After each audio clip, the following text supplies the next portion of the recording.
Jean-Marc Dalewitch est maître verrier à Bruxelles. Agréé par l'IRPA, l'Institut royal du patrimoine artistique, il a reçu la délicate mission de restaurer la verrière classée de la maison Losso. C'est des vitraux relativement récents, on est sur de l'art nouveau, donc ces vitraux ont un siècle. La principale altération, c'est les plombs qui sont poudreux, pourris. Donc il faut remplacer une toute petite partie des plombs et quelques calibres brisés. Le reste, c'est plus des traitements de conservation. D'abord, la toute première étape, c'est un calque, c'est-à-dire on fait un relevé complet du tracé des plombs sur plan, puis on démonte les plombs.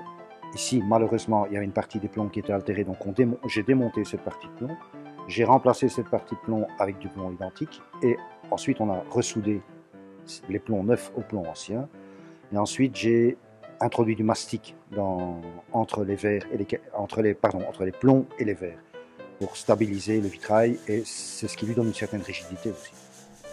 Dans quelques semaines, la maison Losso retrouvera enfin sa célèbre verrière. Joyau de l'art nouveau, son éclat éclipsera alors le travail de Jean-Marc Dalewitch. On ne doit pas laisser une carte de visite, on n'est pas des grands artistes. J'essaye d'être content de mon travail, donc d'être respectueux et d'être scrupuleux dans ce que je fais. Mais encore une fois, en tant que conservateur-restaurateur, on ne peut pas... Le mieux, ce serait qu'on ne voit pas mon passage, que l'œuvre soit... que les traitements soient tellement discrets qu'ils soient invisibles. La floraison de la maison Losso est prévue comme il se doit au printemps. À partir du 23 avril, les guinguettes littéraires prendront possession du lieu dans le cadre de Mons 2015.